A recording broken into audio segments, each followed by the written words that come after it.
Hello students, कैसे हो आप सभी। आज मैं आपके यूट्यूब चैनल इजी बायोटीज पर लेके आई हूँ CUET PG माइक्रोबायोलॉजी और ASRB नेट एग्रीकल्चर माइक्रोबायोलॉजी का एक कॉमन टॉपिक। आज हम जो डिस्कस करेंगे वो है हमारा टॉपिक बैक्टीरियल फोटोसिंथेसिस। आज हम इसके अंदर कवर करेंगे वो है ऑक्सीजेनिक फोटोसिंथेसिस। एंड इसके बाद जो हमारे सिलेबस के अंदर दिया गया है वो है एन ऑक्सीजेनिक फोटोसिंथेसिस। तो जो पार्ट 2 होगा हमारा उसके अंदर हम डिस्कस करेंगे एन ऑक्सीजेनिक फोटोसिंथेसिस को। आज हम डिस्कस करेंगे ऑक्सीजेनिक फोटोसिंथेसिस को। तो सबसे पहले जो ऑक्सीजेनिक फोटोसिंथेसिस होती है उसको हम यहाँ पे लाइट फेज रिएक्शन भी बोलते हैं, लाइट रिएक्शन भी बोलते हैं और फोटोफॉस्फोराइलेशन रिएक्शन भी बोलते हैं ऑफ माइक्रो ऑर्गेनिज्म। तो ये किसके नाम है, ये सारे नाम है ऑक्सीजेनिक फोटोसिंथेसिस के। अब यहाँ पे जो ऑक्सीजेनिक फोटोसिंथेसिस है तो इसमें हम किसको पढ़ते हैं, जड़ स्किम पाथवे को पढ़ते हैं। तो जो ऑक्सीजेनिक फोटोसिंथेसिस है उसको हम यहाँ पे जड़ स्किम पाथवे भी बोल सकते हैं। अब हम यहाँ पे बात करते हैं सबसे पहले ऑक्सीजेनिक फोटोसिंथेसिस क्या होती है। The process of conversion of light energy into chemical energy is called photosynthesis. Photosynthesis क्या होता है, जो लाइट एनर्जी है वो कन्वर्ट हो जाती है केमिकल एनर्जी के अंदर, उस प्रोसेस को हम बोलते हैं फोटोसिंथेसिस। जो फोटोसिंथेसिस है उसको डिवाइड किया गया है दो फेजेस के अंदर, लाइट फेज रिएक्शन और डार्क फेज रिएक्शन। तो जो लाइट फेज रिएक्शन है उसको जैसे हमने देखा लाइट रिएक्शन भी बोलते हैं, फोटोफॉस्फोराइलेशन भी बोलते हैं। और जो डार्क फेज है उसको हम यहाँ पे फिक्सेशन और assimilation of carbon dioxide in micro organism इससे भी पढ़ सकते हैं। तो यहाँ पे हमने देखा जो फोटोसिंथेसिस है उसके अंदर हम क्या करते हैं, लाइट एनर्जी को कन्वर्ट करते हैं केमिकल एनर्जी के अंदर। फोटोसिंथेसिस को दो फेजेस के अंदर डिवाइड किया गया है लाइट फेज और dark phase.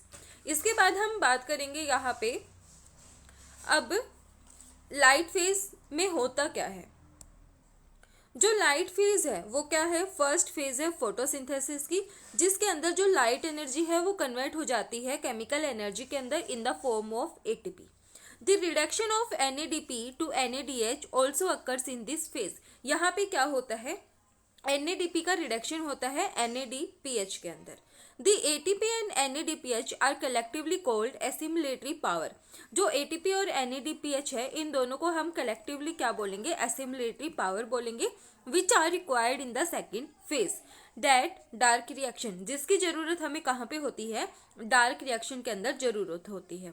This assimilatory power is required in dark phase reaction for the reduction of carbon dioxide to carbohydrate। अब यहाँ पे दो मेन टाइप हैं फोटोसिंथेसिस के। फर्स्ट है हमारा ऑक्सीजेनिक फोटोसिंथेसिस, जिसको आज हम डिस्कस करेंगे। यहाँ पे क्या होता है, इस फेज के अंदर ऑक्सीजन जनरेट होती है तो इसको हम बोलते हैं यहाँ पे ऑक्सीजेनिक फोटोसिंथेसिस। सेकंड है हमारी यहाँ पे एन ऑक्सीजेनिक फोटोसिंथेसिस। यहाँ पे क्या होता है, जो ऑक्सीजन है वो क्या नहीं होती, यहाँ पे जनरेट नहीं होती। तो इसका साफ मतलब यही है, एन ऑक्सीजेनिक मतलब कि यहाँ पे जो ऑक्सीजन है वो प्रेजेंट नहीं है।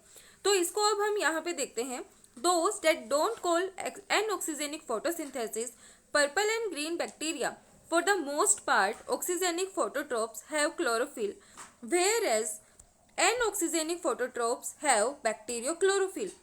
यहाँ पे क्या होता है, जो पर्पल और ग्रीन सल्फर बैक्टीरिया हैं उनके अंदर बैक्टीरियो क्लोरोफिल प्रेजेंट होता है, ये हमें यहाँ पे बोला गया है।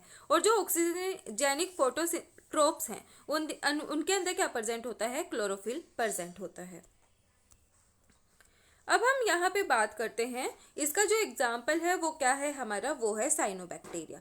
तो ऑक्सीजेनिक फोटोसिंथेसिस के अंदर जो हम पढ़ते हैं एग्जाम्पल वो है हमारा cyanobacteria. These use water as a source of electron donor to reduce NADP to NADPH। यहाँ पे क्या करते हैं, ये वाटर को यूज करते हैं एज ए इलेक्ट्रॉन डोनर। तो यहाँ पे ये क्या हो जाता है, रिड्यूस हो जाता है। मतलब किसको रिड्यूस करने के लिए हम यूज करते हैं, NADP को NADPH के अंदर। release molecular oxygen as a byproduct and this type of photosynthesis is called oxygenic photosynthesis। यहाँ पे क्या होता है, as a byproduct oxygen release होती है, तो इस वजह से हम इसको क्या बोलते हैं, ऑक्सीजेनिक फोटोसिंथेसिस बोलते हैं। ये जो ऑक्सीजेनिक फोटोसिंथेसिस है, इसके अंदर दो टाइप के फोटोसिस्टम प्रेजेंट होते हैं, फोटोसिस्टम 1 और फोटोसिस्टम 2। जो फोटोसिस्टम 1 है वो है P700 और जो फोटोसिस्टम 2 है वो है P680। तो अब हम यहाँ पे बात करते हैं light reaction in cyanobacteria. In cyanobacteria यानी कि फोटोट्रोपिक यूकैरियोट्स के अंदर there are two different but interconnected photosystems like photosystem 1 and photosystem 2। इनके अंदर क्या होता है, दो फोटोसिस्टम प्रेजेंट होते हैं, फोटोसिस्टम 1 और फोटोसिस्टम 2। जो फोटोसिस्टम 1 है वो क्या करता है, ऑब्जर्व करता है लॉन्गर वेवलेंथ को and funnel its energy to a special reaction centre chlorophyll A molecule called P700। इस जो फोटोसिस्टम 1 है जो फोटोसिस्टम 1 है वो क्या करता है, ऑब्जर्व करता है लॉन्गर वेवलेंथ को, और जो फोटोसिस्टम 1 है हमारा वो कौन सा है, वो P700 है। The P700 indicate that this reaction center chlorophyll A observe light at a wavelength of 700 nanometer। यानी कि इसका मतलब क्या है, ये जो P700 है वो किसको इंडिकेट कर रहा है, यहाँ पे रिएक्शन सेंटर क्लोरोफिल A को। ये जो क्लोरोफिल A है ये क्या करता है, ऑब्जर्व करता है वेवलेंथ को 700 नैनोमीटर पे, जो कि क्या है, मोस्ट इफेक्टिव है। अब जो फोटोसिस्टम 2 है जो कि हमारे यहाँ पे क्या करता है, लोअर यानी कि शॉर्ट वेवलेंथ पे क्या करता है, लाइट को एब्जॉर्व करता है और ट्रांसफर करता है एनर्जी को to the reaction centre chlorophyll molecule called P680। ये क्या करता है, इसके पास एनर्जी को यहाँ पे ट्रांसफर करता है। उसके बाद हम देखते हैं यहाँ पे जड़ स्किम पाथवे या फिर हमारा जो लाइट रिएक्शन पाथवे है, जो नॉन साइक्लिक पाथवे है, उसको हम यहाँ पे पढ़ते हैं। तो सबसे पहले क्या होता है, ये हमारा क्या है, यहाँ पे जेट स्किम पाथवे है जिसको हम नॉन साइक्लिक पाथवे भी बोलते हैं। तो यहाँ पे क्या होता है, जो यहाँ पे हाइड्रोजन मॉलिक्यूल हैं, जो वाटर मॉलिक्यूल हैं, उनका यहाँ पे क्या होता है, ब्रेक डाउन होता है, उनकी यहाँ पे रिडक्शन होगी।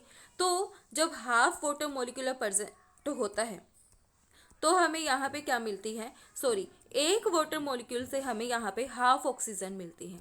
तो हमारे पास यहाँ पे 2 वाटर मॉलिक्यूल्स प्रेजेंट हैं, तो हमें यहाँ पे क्या हो, इसकी रिडक्शन हुई, तब हमें यहाँ पे क्या मिले, 4 इलेक्ट्रॉन मिले, 4 हाइड्रोजन मिले और यहाँ पे हमें मिले 1 ऑक्सीजन। इनकी क्या हुई, यहाँ पे ब्रेकडाउन हुई, यहाँ पे इनकी क्या हुई, ऑक्सीडेशन हुई, रिडक्शन नहीं हुई। तो जब यहाँ पे ऑक्सीडेशन हुई इनकी वाटर मॉलिक्यूल्स की, तो यहाँ पे हमें 4 इलेक्ट्रॉन मिले, 4 हाइड्रोजन मिले और 1 ऑक्सीजन मिली। इसको हम क्या बोलेंगे, ऑक्सीजन इवॉल्विंग कॉम्प्लेक्स बोलेंगे। तो जो ऑक्सीजन इवॉल्विंग कॉम्प्लेक्स है उसके अंदर बहुत सारे टाइप्स के एंजाइम्स प्रेजेंट होते हैं। वो कौन कौन से हैं, PSB0, क्विनोन 1, ये क्या है, एंजाइम्स हैं जो कि ऑक्सीजन इवॉल्विंग कॉम्प्लेक्स के अंदर प्रेजेंट होते हैं। और जो ये ऑक्सीजन इवॉल्विंग कॉम्प्लेक्स है वो कहाँ पे प्रेजेंट होता है, located on luminal surface of thylakoid membrane. ये कहाँ पे प्रेजेंट है, ल्यूमिनल सरफेस पे प्रेजेंट है, जो कि थाइलाकॉइड मेम्ब्रेन के ऊपर प्रेजेंट है। उसके बाद क्या हुआ, ये इलेक्ट्रॉन्स कहाँ पे गए, फोटोसिस्टम 2 के पास गए, जो कि हमारा क्या है, P680। P680 को इन्होंने क्या किया, एक्टिवेट किया। यहाँ पे 4 फोटॉन्स की इनको एनर्जी मिली और ये कहाँ पे चले गए, एक्साइटेड स्टेट के अंदर चले गए।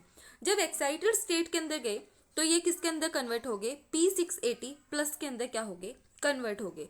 यानी कि ये क्या हो गए, मोर पावरफुल हो गए एक्साइटेड होने के बाद। तो अब जो P680 प्लस है, जो एक्साइटेड स्टेट है, उन्होंने अपने जो इलेक्ट्रॉन्स हैं वो किसको दिए, फियोफाइटिन को दे दिए। जो फियोफाइटिन है वो क्या है, फर्स्ट इलेक्ट्रॉन एक्सेप्टर है नॉन साइक्लिक पाथवे का। इसने क्या किया, जो इलेक्ट्रॉन है उसको एक्सेप्ट कर लिया फर्स्ट इलेक्ट्रॉन एक्सेप्टर ने। तो यहाँ पे क्या हुआ, जो फियोफाइटिन है उसके अंदर मैग्नीशियम प्रेजेंट होता है, मतलब उसके अंदर जो मैग्नीशियम आयन है वो प्रेजेंट होता है एज ए सेंट्रल एटम। तो यहाँ पे जो मैग्नीशियम है वो किसके अंदर रिप्लेस्ड हो गया, 2 हाइड्रोजन एटम्स के अंदर रिप्लेस्ड हो गया। ये चीज़ हम यहाँ से देखते हैं। अब जो ये फियोफाइटिन है ये यहाँ पे क्या हुआ, 2 हाइड्रोजन एटम्स के अंदर यहाँ पे कन्वर्ट हो गया। ये थोड़ा साफ है, वो मेरा खुद का पढ़ा हुआ है, तो यहाँ से मैं आपको एक एक चीज़ अच्छे से दिखा दूंगी। अब क्या हुआ, ये यहाँ पे मैग्नीशियम जो आयन है वो कन्वर्ट हो गया 2 हाइड्रोजन एटम्स के अंदर। अब जो फियोफाइटिन है इसने यहाँ पे क्या किया, इलेक्ट्रॉन्स को पास कर दिया क्विनोन ए के पास, यानी कि प्लास्टोक्विनोन ए के पास कर दिया। उसके बाद यहाँ पे इसने कहाँ पे कर दिया, क्यूबी के पास कर दिया, प्लास्टोक्विनोन बी के पास कर दिया। इन्होंने आगे जो इलेक्ट्रॉन्स हैं वो साइटोक्रोम B6 के पास क्या किए, पास किए। तो यहाँ पे जो साइटोक्रोम B6F है, यहाँ पे क्या होती है, 8 हाइड्रोजन की पंपिंग होती है।